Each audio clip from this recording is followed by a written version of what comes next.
नमस्कार। दूरदर्शन के विशेष कार्यक्रम में आप तमाम दर्शकों का स्वागत है। नव भारत के शिल्पकार हमारे प्रधानमंत्री नरेंद्र मोदी आज हमारे चर्चा के मध्य हैं और प्रधानमंत्री नरेंद्र मोदी जी के व्यक्तित्व कृतित्व पर आज हम लोग चर्चा के लिए उपस्थित हुए हैं। आज के चर्चा में हमारे साथ शामिल हो रहे हैं, हमारी ठीक दाहिनी तरफ बैठे हुए हैं प्रोफेसर डॉक्टर समर सिंह जी। समर सिंह जी हिंदी के प्राध्यापक रहे हैं और अभी हाल फिलहाल में ही आप रिटायर हुए हैं। मोदी जी के साथ आपका राफ्ता रहा है। साथ ही साथ एक वेटरेन शिक्षाविद भी हैं। उनके ठीक दाहिनी तरफ बैठी हुई हैं डॉक्टर रंजना चौधरी जी। रंजना चौधरी जी शिक्षाविद तो हैं ही, साथ ही साथ सामाजिक आधारों से परिचित हैं और नरेंद्र मोदी जी के द्वारा जो विकास के कार्य किए जा रहे हैं उन पर आपकी तीक्ष्ण दृष्टि है।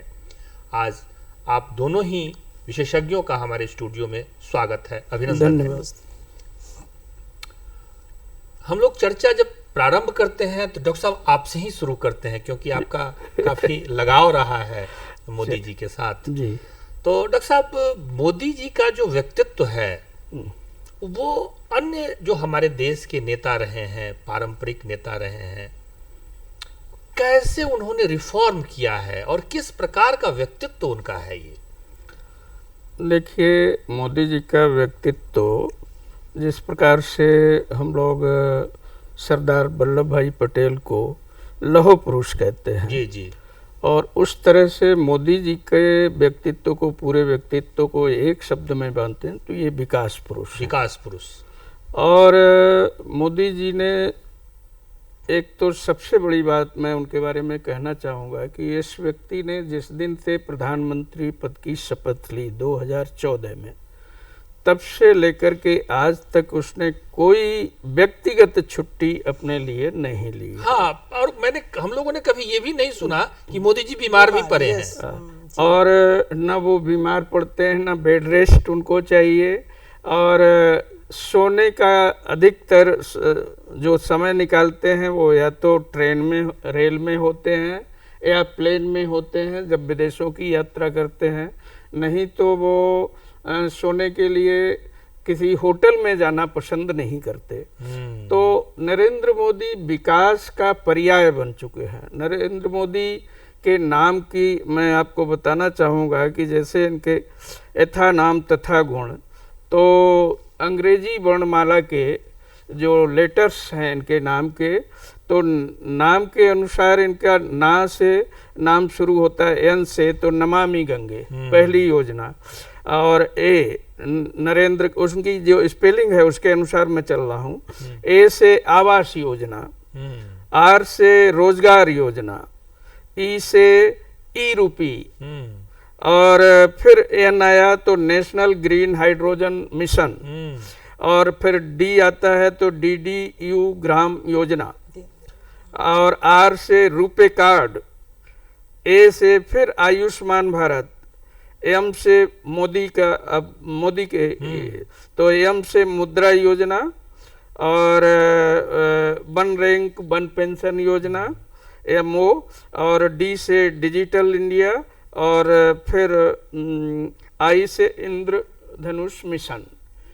बड़ी अच्छी बात डॉक्टर साहब ने, बड़ा ही मतलब इसको बढ़िया से नाम के साथ इसको जोड़ करके बताया। मैडम, इन योजनाओं के अलावे भी जो मोदी जी का मास्टर स्ट्रोक रहा है, खास करके डेवलपमेंट के क्षेत्र में, जैसे जनधन योजना लेकर के आए, जैसे GST लेकर के आए, जो तो पूरा इकोनॉमी रिफॉर्म हो गया और आज दिखता है वो। सर्वप्रथम तो मैं इस मंच से मोदी जी को जन्मदिन की बधाई जी। बिल्कुल बिल्कुल बिल्कुल। और ये सच कहे तो जो हमारे यहाँ कहावत है कि पालने में ही जो पूत के जो पाँव दिखाई देने लगते हैं, शायद इसीलिए इनका जन्म ही शिल्पकार के रूप में विश्वकर्मा पूजा के दिन हुआ। और जैसे विकास पुरुष, लौह पुरुष, इन्होंने एक आज के समय में युवाओं के लिए एक आदर्श कर्म पथ पे किस तरह से चलना है, एक आदर्श स्थापित किया है। और इनके व्यक्तित्व के बारे में तो सर जी ने बताया ही लेकिन कुछ भी कहना वो सूरज को दिया दिखाने के समान है। आज के समय में योजनाओं की तो हम बात करेंगे ही, लेकिन अगर उनके व्यक्तित्व पे भी 2 मिनट अगर कहना चाहेंगे बिल्कुल। तो जिस तरह से एक सिर्फ एक प्रधानमंत्री ही नहीं है, एक नेता ही नहीं है, बाकी जो एक लीडरशिप, एक नेतृत्व में गुण होना चाहिए कि किस तरह से सबको साथ लेके चलना है। हर एक क्षेत्र में भी ये नहीं कि देश के हर एक क्षेत्र हो, देश के हर एक वर्ग हो, विकास सबको साथ, सबका विकास, मतलब अभी आप देख ही रहे सबका विश्वास, सबका विश्वास, मतलब सबको लेके चलना, सबका प्रयास, सबका अपना ये रहे। क्षेत्र की भी बात करते हैं, अभी आपने मणिपुर का देखा, उसके पहले आपने लुक ईस्ट जो हमारे 7 सिस्टर्स है, जो उसको हमारे किस तरह से हम अपने जोड़ अपने देश में जोड़ पाए, उसको अपना उसका अंग बनाए। कश्मीर की बात हम जानते ही हैं, कहाँ तहाँ वो बिखरा था, तो उसको किस तरह से जोड़ा जाए। धारा 370 हटाया उन्होंने, जी, जो 370 आर्टिकल जो हटा। साथ ही साथ अगर वर्ग की भी बात करें, चाहे अब हमारा अभिवंचित समूह, अगर जनजातीय की बात करते हैं, हम एससी की बात करते हैं, ओबीसी की बात करते हैं, विश्वकर्मा योजना, माने हर एक वर्ग के लिए हर एक योजना है। अगर हम उसकी से हट के परे ग्रुप की बात करते हैं तो वृद्धा के लिए है, वृद्धा पेंशन योजना, वृद्धा के लिए और भी एक इस तरह से उनको रखना है, महिलाओं के लिए है, युवाओं के लिए है, वो गर्भवती माताओं के लिए है, मजदूरों के लिए है, छात्रों के लिए अलग अलग ग्रुप। तो मैं ये कहना चाहूँगी, अगर वर्गीकरण करते हैं, अगर उम्र के हिसाब से वर्गीकरण करते हैं तो भी हम सबको लेते हैं। अगर हम वर्क काम के हिसाब से, जाति के हिसाब से, सामाजिक इसमें, तो मैं ये कहना है कि हर एक क्षेत्र को इन्होंने एक समान रूप से देखा और सबको लेके चलने का प्रयास किया।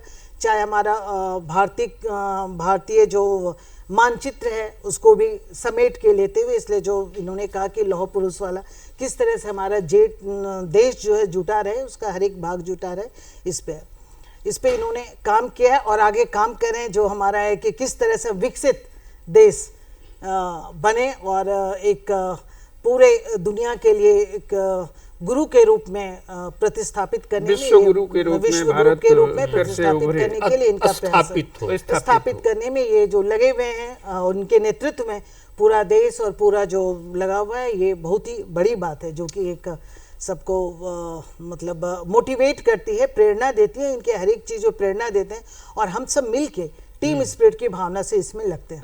अच्छा डॉक्टर साहब, ठीक है, किसी भी नेता में 2 चीजें बहुत महत्वपूर्ण मानी जाती है। एक तो सबको साथ लेकर के चलना और दूसरा क्विक डिसीजन लेना। तो मुझे लगता है कि मोदी जी में ये दोनों गुण परिलक्षित होती है। गौतम जी, मोदी जी असंभव को संभव बनाने वाले व्यक्ति हैं जी। एक नारा भी भारतीय जनता पार्टी के कार्यकर्ता नेता उनके बराबर लगाते रहे हैं, या आम पब्लिक भी आज ये इस विश्वास से पूरी तरह से ओतप्रोत दिखाई पड़ती है कि मोदी है तो मुमकिन है। ये नारा बल्कि एक नारा नहीं रहा, ये उन्होंने इसको चरितार्थ करके साबित करके बताया है व्यवहार में। आज से 15 साल पहले, 10 साल पहले क्या कोई कल्पना कर सकता था तो कश्मीर से कभी धारा 370 हटाया जा सकता है, जिसका अभी रंजना जी ने जिक्र किया, वो हट भी सकती है। और उस समय हम लोगों को बरगलाया ये जा रहा था कि राज्यसभा, वहाँ की जो विधानसभा है राज्य की, वो पारित करके जब तक नहीं देगी तब तक ये धारा खत्म ही नहीं हो सकती। लेकिन मोदी जी आए, उन्होंने एक छोटा सा क्लॉज 35A धारा और उसको संविधान में संशोधित कर दिया और चुटकी बजाते ही धारा 370 स्वाहा हो गई। उसी के साथ ही साथ जो हम लोग कभी ये सोच नहीं सकते थे डॉक्टर साहब कि ये जो मतलब इकोनॉमिक रिफॉर्म की जो बात है, जीएसटी का जो है, ये हम सोच नहीं सकते जी इस प्रकार से हो जाएगा। कांग्रेस ने तो जो जीएसटी के बारे में तो उन्होंने तो 50% तक जीएसटी की कल्पना की थी, लेकिन मोदी जी मैक्सिमम 28 ही रखे थे, अधिकतम यदि जीएसटी थी और शुरू। लेकिन इधर जो जीएसटी जी मतलब एक नई जनरेशन की जो ये आई है जीएसटी योजना, नेक्स्ट जनरेशन इकोनॉमिक रिफॉर्म जो हुआ है जी बिल्कुल, वो तो अद्भुत है भाई। बिल्कुल उसने ऐसा कोई, बल्कि अब तो छोटे छोटे लोगों को तो उसकी कोई जरूरत ही नहीं है। और 5%, 7%, 10%, पहले तो आप एक रोटी खाने जाते थे, 2 रोटी खाते थे तो मान लीजिए 50 रुपए का बिल आया और उसका 18-20% टैक्स लगता था। लेकिन आज वो रोटी पराठा और छोटे उस पर काम करने वालों पर कोई जीएसटी नहीं है, खत्म हो गया। अच्छा, है। इसी के साथ तो डॉक्टर साहब एक चीज और हम जोड़ना आप ज्यादा बढ़िया ढंग से बता सकते हैं। ये यूपीआई का जो सिस्टम आया, छोटे छोटे जो पेमेंट्स का जो होता है एक दूसरे के साथ, उसका तो चमत्कार है। गौतम जी, जब ये इसको शुरू में लाया जा रहा था तो हमारे जैसे लोगों को भी लगता था कि ये संभव नहीं होगा, भारत में बिजली रहती नहीं है, और बिजली नहीं रहती है तो फिर कैसे ये आएगा, लाइन कट जाएगी तो पेमेंट रुक जाएगा, ये सारी चीज़ें हैं। लेकिन ये तो इतना आसान बन गया, क्यूआर कोड के माध्यम से आपके घर के सामने जो सब्जी मंडी है, हमारे घर के सामने सब्जी फल वाले और वो सारे के सारे वो रखे हुए हैं, और उससे इतनी आसानी से पैसा का लेन देन हो जाता है। यदि किसी को 1 पाव टमाटर लेने हैं, वो 1 पाव का ही 10 रुपया कटते किया, उसके यहाँ डाल दिया। तो इसके बारे में किसी ने कल्पना नहीं की थी, लेकिन मोदी जी ने कर दिखाया। जब यूनिक कार्ड जब ला रहे थे हमारे यहाँ पहचान के लिए शुरू में आधार योजना, तो लोग कहते थे कैसे हो सकता है, ये हो ही नहीं सकता, असंभव है। और कैसे एक कार्ड, अब वो कार्ड जगह जगह पूरे बैंक सिस्टम से जोड़ दिया, जनधन योजना से जोड़ दिया, हमारे SIR जो अभी आजकल जिस पर बहुत चर्चा हो रही है सब जगह, और लोग कह रहे हैं कि ये सर क्या है, तो SIR योजना के माध्यम से जो अवांछित तत्व हैं हमारे देश में, जो कई प्रकार से देश के लिए समस्या बने हुए हैं, और जिसका उस पर कुछ रीढ़ की हड्डी इसके माध्यम से बिल्कुल तोड़ दिया, तो वो देश के विकास में बड़ी बाधा है। अच्छा मैडम, जब हम यूपीआई, इकोनॉमिक रिफॉर्म, ये सब की तो चर्चा हम लोग करते ही हैं, साथ ही साथ मोदी जी का जो एक मास्टर स्ट्रोक है वो है ये सफाई का, स्वच्छ भारत स्वच्छता मिशन, और महिलाओं के लिए भी उन्होंने बहुत सारे काम किए हैं। और स्वच्छता में तो हमको लगता है कि जो देश का नक्शा ही बदल गया, मतलब देश का चित्र बदल गया। सही है। स्वच्छ भारत अभियान, ये तो हम लोग सब जानते हैं कि सबको कहीं बाहर जाते थे, देखते थे कि, और आके हर नेता और हर कोई कहता था कि विदेश इतना साफ है, अपना देश नहीं है। लेकिन इसको किस तरह से अपने देश में क्रियान्वित किया जाए, ये काम मोदी जी ने शुरू किया। और स्वच्छ भारत अभियान जो 2014 में पहला था, और गांधी जी के सिद्धांत पे इसके लिए ये खुद आ गया है, खुद आए और टीम को लेके आए। और इनमें मेन उद्देश्य इनका ये था कि घर घर इन्होंने हमेशा इसमें भी महिलाओं को फोकस खुद से इनिशिएट किया, तब टीम भी अपना आगे आई ताकि टीम को मोटिवेट कर सके। मैंने कहा ना कि मोदी जी एक मोटिवेटर के रूप में हैं, कि वो किस तरह से आगे आके लोगों को साथ लाना, उसके बाद किस तरह से जगह जगह टॉयलेट का कंस्ट्रक्शन होना, गांव में ODF आज जो है ओपन डेफिकेशन फ्री जो है बहुत सारा गांव है, साथ में गांव में जो है रनिंग वाटर जो है हर घर में नल की व्यवस्था हो, ताकि जो टॉयलेट को हर जगह पहुंचाना, तो इसके लिए इनका काफ़ी जो है काम, स्वच्छ पेयजल गांव तक पहुंच सके, इसके लिए इनका काम जो है सराहनीय है। इसके अलावा जो महिलाओं की आप बात कर रहे हैं कि इसके लिए तो खैर जो जनधन योजना की जब शुरुआत हुई थी तो सिर्फ महिलाओं के लिए नहीं था, सभी के लिए था। और डिजिटल इंडिया का एक सपना देखना और डिजिटल इंडिया को ले जाने में सबसे पहले जनधन योजना का यहाँ था, हर एक का अकाउंट खोल लेना। और जो डिसीजन की आप बात कहे, वो डिसीजन जो है इतना फास्ट डिसीजन, उस समय लोग हंसते थे, क्या सबका बैंक अकाउंट हो सकता है, जीरो बैलेंस से भी बैंक अकाउंट हो सकता है। मुझे लगता है क्या कि ये जनधन योजना वाले सिस्टम से महिलाओं को बहुत ज्यादा फायदा हुआ, महिलाओं को बहुत फायदा हुआ। और उसमें चूंकि एक संस्था के प्रतिनिधि होने के कारण हम लोग भी, संस्था लोग भी, जहां बैंक को भी कन्विंस करना पड़ा, बैंक का भी प्रॉपर ट्रेनिंग करना पड़ा, और महिलाएं किस तरह से बैंक से जुड़ सके। और इसके साथ ये भी फायदा हुआ कि महिलाओं में एक कॉन्फिडेंस बिल्डअप हुआ कि मेरा भी बैंक अकाउंट है।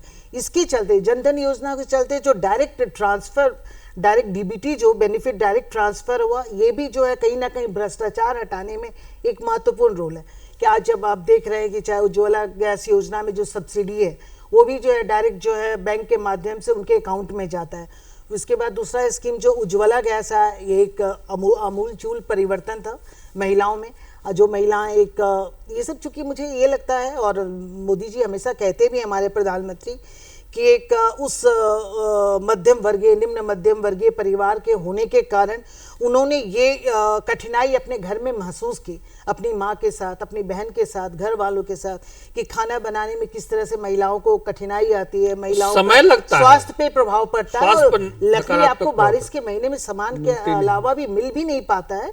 किस तरह से दूर से महिलाएं लकड़ी लेके आती हैं, ये सब, फिर किस तरह से टॉयलेट के लिए जाना होता है। इस समस्याओं को, जो हमारी प्राथमिक सुविधाएं हैं, वो कैसे जल्दी से जल्दी हमारे उन जन को उपलब्ध हो सके, हमारी महिलाओं को उपलब्ध हो सके, है ना। क्योंकि ये मान के इन्होंने चला, महिलाओं को इन्होंने हमेशा सम्मान दिया कि महिला जो समाज की घर की रीढ़ है, इसलिए अगर वो जब तक स्वस्थ, और ये नहीं, आज भी आप देख रहे हैं कि स्वस्थ जो है नारी सशक्त परिवार कार्यक्रम जो है हर जगह लॉन्च किया गया है। साथ ही इन्होंने एक चीज और जोड़ा प्रधानमंत्री जी ने, बेटी पढ़ाओ बेटी बचाओ, ये तो एक है। उसके बाद बेटी बचाओ बेटी पढ़ाओ, सुकन्या समृद्धि योजना है आपका, बेटी पढ़ाओ। फिर इसके साथ महिलाओं के स्वास्थ्य का लेके, और साथ ही साथ वो जो गर्भवती महिलाएं हैं, हमारी धात्री माताएं, वो बच्चा जो माँ के पेट में है उसका भी ख्याल रखे उन्होंने प्रधानमंत्री मातृ वंदना योजना जिसकी शुरुआत की, ताकि महिलाओं को 6,000 रुपये जो है राशि विभिन्न किस्तों में प्राप्त हो सके, और महिला एक अच्छा न्यूट्रिशियस फूड, पोषक आहार ले सके। अच्छा, वर्किंग वुमेन के लिए छुट्टी का भी काफी, मैटरनिटी को इन्होंने बढ़ाया, विद पे मैटरनिटी लीव को बढ़ाया 26 सप्ताह कर दिया। मैं कही ना, इसलिए हर उम्र की और हर एज की, हर तरह के वर्ग की महिलाओं का इन्होंने ध्यान रखा। उसके साथ जो वैसी महिलाएं या पुरुष जो भी थे, अटल पेंशन योजना, जो हमारे वयोवृद्ध थे उनके लिए अटल पेंशन योजना, चाहे महिलाएं ये, उसके लिए शुरुआत की। लोग अपना रोजगार कर सकें, इसके लिए मुद्रा योजना महिलाओं को उसमें सब्सिडी भी दिया गया, महिलाओं को उसमें आगे बढ़ाया गया। फिर आपने जो डिसीजन की बात की, उसमें मैं एक चीज और कहना चाहूंगी, भ्रष्टाचार हटाने के लिए मोदी जी महत्वपूर्ण कदम मोदी जी ने उठाया। आपने देखा अचानक से नोटबंदी हमारे सामने आया, वो एक क्विक डिसीजन था। हो सकता है कि मोदी जी के मन में चल रहा होगा, लेकिन इतना निर्णय ले लेना सबों के समक्ष, ये चीज करना बड़ा निर्णय, और जिससे जन हर एक व्यक्ति प्रभावित होता है, वो निर्णय उन्होंने लिया। आपने देखा कि कोविड के दौरान, कोविड-19 के दौरान, वो भी वैक्सीन बनाने का टेक्निकली उन्होंने टैकल किया, बहुत टेक्निकली किया। और किस तरह से आपने देखा तुरंत में निर्णय लेना कि कहाँ पे लॉकडाउन कर देना है, तुरंत में ये करना, कि किस तरह से हमारा जो है पूरा देश इसके चपेट में नहीं आए, और किस तरह से सुविधा हर जगह मुहैया कराना। ये सब मतलब एक लीडर अगर थोड़ा भी देर करता है सब सोचने में, तो हो सकता है हम लोगों के देश को, हमारे हर एक वर्ग को काफ़ी नुकसान होता। लेकिन मोदी जी जो है इस पे, मतलब इनका इसमें कोई जवाब नहीं है, कोई कंपेयर नहीं है, चाहे किसी भी पार्टी के लोग हों, कोई भी हो, शायद ही ऐसा कोई प्रधानमंत्री होगा जो कि इतने तुरंत में डिसीजन ले। अच्छा डॉक्टर साहब, मतलब एक क्या होता है ना कि जैसे हम चर्चा करते हैं कभी तो सामूहिकता की चर्चा करते हैं, निर्णय सामूहिक होना चाहिए, तो अपने मोदी जी के निर्णय में सामूहिकता तो साफ साफ झलकती है, इसमें कोई दो मत नहीं है चौधरी जी, कि मोदी जी अकेले कोई निर्णय ले भी लेते हैं, लेकिन वो सर्वसम्मत से उस पे मोहर लगवाने की चेष्टा करते हैं, और करवा भी लेते हैं, करवा भी लेते हैं, पूरे सदन में ला करके सबसे मनवा भी लेते हैं, और लोग के नहीं मानने का कोई कारण नहीं होता। वो कुछ ऐसा करते भी नहीं है कि जहाँ पर लोग रिएक्शन करें और असहमति व्यक्त करें। तो मोदी जी का इस मामले में कोई बोल। और दूसरा मैंने कहा कि मोदी जी केवल एक विकास पुरुष ही नहीं है, वो सांस्कृतिक पुरुष भी हैं, साहित्यिक पुरुष भी हैं। बिल्कुल उन्होंने भारतीय संस्कृति को पुनर्जीवित किया है एक तरह से। जो उसमें ह्रास हो रहा था, जो उसमें विघटन आ रहा था, जो उसमें कमी आ रही थी, तो अब मोदी जी जहाँ पहले जाते हैं, यदि कोई प्रसिद्ध मंदिर हुआ तो वहाँ जाकर के पूजा अर्चना करते हैं, तो फिर उसका स्वतः ही जीर्णोद्धार होना शुरू हो जाता है और फिर वो मंदिर एक जीवंत मंदिर बन जाता है। इसी प्रकार से एक तरह से भारतीय संस्कृति का फिर से पुनर्जागरण सभी क्षेत्रों में ये हो रहा है। दूसरे है कि ऐसा समाज का, रंजना जी ने ठीक ही कहा है कि समाज का ऐसा कोई वर्ग नहीं है जिसके लिए उन्होंने सोचा ना हो। आजकल हमारे जो वृद्ध पुरुष हैं उनके लिए सोचा है, बच्चों के छोटे नौनिहालों के लिए टीकाकरण पर्याप्त है कि नहीं, टीकाकरण समय पे हो रहा है कि नहीं, एक अंतिम व्यक्ति तक पहुंच रहा है कि नहीं, अंत्योदय का भी दीनदयाल जी का जो बिल्कुल इनकी दृष्टि हमेशा अंतिम पंक्ति के अंतिम छोर पर खड़े हुए दीनदयाल जी का जो अंत्योदय था उसको साकार करने में, और ये निरंतर इनको कामयाबी भी मिली है, यश भी मिला है, सफलता भी मिली है। और मोदी जी ने तो कहा मैं तो शिव भक्त हूँ भाई, गरल पीना मेरे स्वभाव में है, मुझे जितनी गालियां दें लोग दे लें, मुझ पर कोई फर्क नहीं पड़ता, निगेटिव मेरे लिए, पॉजिटिव सबके लिए, यही सामूहिकता है। ये सामूहिकता संस्कृति का सम्मान करना उन्होंने सिखाया लोगों को। बिल्कुल अपना जो संस्कृति है उसका किस तरह से कैसे जिया जाए, आपने देखा स्वच्छ में भारत में बता रहे थे हम लोग नमामि गंगे, ये बहुत बड़ा कार्यक्रम जो उनका आया, जो कि अपना और आज रिन्यूएबल एनर्जी जो आपने सामूहिकता की बात कही। अब जान रहे होंगे जो कोप सम्मेलन हुआ था पेरिस में 2015 में 21वीं शताब्दी के शुरू में, उसमें जब मोदी जी ने रिन्यूएबल एनर्जी जो सोलर एनर्जी की बात वहाँ पे की थी, क्लाइमेट चेंज और सोलर एनर्जी, तो उस समय ही 2015 में ही आफ्टर इलेक्शन 2014 बाद जब 2015 में उस समय ही मोदी जी एक वर्ल्ड में एक नेता के रूप में स्थापित, बहुत बड़े पैमाने पर उनका एक्सेप्टेंस और सबों ने उसकी स्वीकृति दी। उसके बाद से आप देख रहे होंगे रिन्यूएबल एनर्जी पे खैर अभी तो बहुत सारे स्कीम्स बहुत काम हो गए, सोलर, लगता है कि लेकिन काफी पूरे वर्ल्ड के लोगों ने सहमति के साथ उसको एक्सेप्ट किया। आपने योगा को देखा, जो मोदी जी ने योगा का दुनिया में एस्टैब्लिश कर दिया उन्होंने, विश्व में स्थापित किया। तो ये जो है यूएनओ में जाकर के स्थापित, उनमें ये गुण है कि अगर हम सोचते हैं कि कोई काम होना चाहिए और इससे अगर सबों का भला है, तो उनमें वो कैलिबर है कि सबों की सहमति लेके उसको फिर आगे बढ़ाते हैं। रंजना जी एक बात मैं और जोड़ना चाहूँगा बिल्कुल इसी उसमें कि मोदी जी का सबसे बड़ा वैशिष्ट तो ये है कि दो परस्पर विरोधी ध्रुवों के बीच में दोनों को साथ लेकर के कैसे चला जा सकता है, समन्वय स्थापित करते हुए। अब उदाहरण के लिए हमारा बहुत अच्छे संबंध हैं इजराइल के साथ, लेकिन ईरान के साथ भी हमारे बढ़िया संबंध है, और जबकि ईरान इजराइल दोनों एक दूसरे के शत्रु हैं। साथ ही साथ फिलिस्तीन वाला भी मामला और फिलिस्तीन वाला भी, फिलिस्तीन को भारत ने देखिए उसको एक अलग राष्ट्र के रूप में मान्यता देने के लिए भारत ने अपनी स्वीकृति दे दी। देश दुनिया के 40 देशों ने दी है, उनमें से एक बहुत प्रमुख नाम है वो भारत का है। और साथ ही साथ यूक्रेन और रशिया से तो हमारी पुरानी मित्रता है, जग जाहिर है, लेकिन यूक्रेन भी हमारा शत्रु नहीं है। यूक्रेन का भी जेलेंस्की जो वहाँ का प्रधानमंत्री है, जो राष्ट्रपति है, वो कहता है कि मोदी जी हस्तक्षेप करेंगे तो मैं कुछ भी करने को तैयार हूँ। मतलब लेकिन विश्व नेता के रूप में स्थापित है आज। तो मोदी जी की स्वीकार्यता और उन पर विश्वास ये केवल हमारे देश के ही लोगों में नहीं है, बल्कि दुनिया के लोगों में ये स्वीकृति भारत में इससे पहले मुझे ये कहने में कोई संकोच नहीं है कि किसी भी नेता की नहीं थी।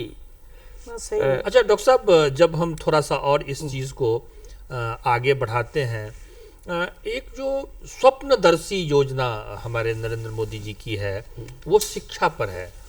शिक्षा का जो 2020 जो नई शिक्षा, राष्ट्रीय शिक्षा नीति जिसको हम लोग के रूप में जानते हैं, उसमें भी अद्भुत परिवर्तन उन्होंने किया है, और मुझे लगता है कि देश की संस्कृति, देश की चिति के साथ ये जुड़ा हुआ है। वो देखिए, चिति जागरण में देश के स्वाभिमान, देश के ज्ञान विज्ञान को मोदी जी ने सर्वाधिक महत्व दिया है। और नई शिक्षा पद्धति में पहले क्या था कि बच्चा 10+2 करता था, उसके बाद में ही वो आगे की पढ़ाई करता था, फिर 3 साल के लिए या 4 साल के लिए ग्रेजुएशन करता था। लेकिन आज का बच्चा यदि 10+2 कर लिया और फिर वो 1 साल की ही पढ़ाई करता है तो उसको डिप्लोमा डिग्री कोर्स का वो सर्टिफिकेट मिल जाएगा। यदि वो 2 साल कर लेता है तो वो उसमें और सिद्धस्त हो जाएगा। 3 साल का कर लिया तो डिग्री मिल जाएगी। यदि वो 4 साल का कर लिया तो उसको पीजी डिग्री मिल जाएगी। फ्लेक्सिबिलिटी उसमें बहुत सारा क्रिएटिविटी उसमें आती जाती है और उसकी किसी भी वर्ष की पढ़ाई व्यर्थ नहीं जाएगी। पहले कोई बच्चा 2 साल पढ़ा, 3 साल पढ़ा तो फिर उसकी डिग्री अधूरी रह जाती थी, उसको डिग्री नहीं मिलती थी। लेकिन आज ऐसा नहीं है और वो किसी भी क्षण अपनी पढ़ाई शुरू कर सकता है फिर से भी और फिर से भी, और एक बहुत बड़ा गुणात्मक परिवर्तन है नई शिक्षा नीति में। मैडम, इसमें क्या है कि शिक्षा जो नई शिक्षा नीति जो हम लोग के सामने है, उसमें अपनी भाषा, अपनी संस्कृति और मतलब भी हमारे पास में ये है। नई शिक्षा नीति में 3-4 जो प्रमुख चीजें जो कि आम लोग को ये है कि उसके साथ जुड़े हुए, एक तो नई शिक्षा नीति में इस पे बल दिया गया है कि हम मातृभाषा को ही दिया, अपनी संस्कृति को हम पहचाने, जो हमारा कहीं ना कहीं इतिहास के पन्ने में पीछे रह गया, नहीं हम उसको कर पाए, हमारे यूथ, हमारे बच्चे उसको जाने समझे और उसको आगे लेके जाएं। इसके बाद हुनर को भी नई शिक्षा नीति में स्किल का इम्पोर्टेंस दिया गया है और NSQF नेशनल क्वालिफिकेशन फ्रेमवर्क है, जिसके अंतर्गत वैसे हुनरमंद व्यक्ति जो किसी कारण से पढ़ाई नहीं कर पाए हैं लेकिन उनमें उस अनुपात में हुनर है, ज्ञान तो है, उसको भी हम BA का, MA का, पोस्ट ग्रेजुएशन, PhD उस तरह की डिग्री दे सकते हैं। तो उसको इन्होंने एक साथ जो है पैरेलल जो है हुनर को और इसको जो हमारा फॉर्मल एजुकेशन होता है उसको पैरेलल लाने की कोशिश किया। हमारे नई शिक्षा नीति में बहुत अच्छा आपने बहुत विशेष ध्यान दिया। डिफेंस के सेक्टर में भी काफी काम किया। मंगलयान, तो बहुत बढ़िया आप लोग आए हमारे स्टूडियो में, डॉक्टर साहब भी आए, रंजना जी भी आई। आप दोनों विशेषज्ञों का बड़ा आभार है और ऐसे ही विषय को लेकर के हम आगे भी उपस्थित होते रहेंगे। तब तक के लिए हम अपनी टीम के साथ विदा लेते हैं। नमस्कार, जोहार। चलिए ठीक, धन्यवाद।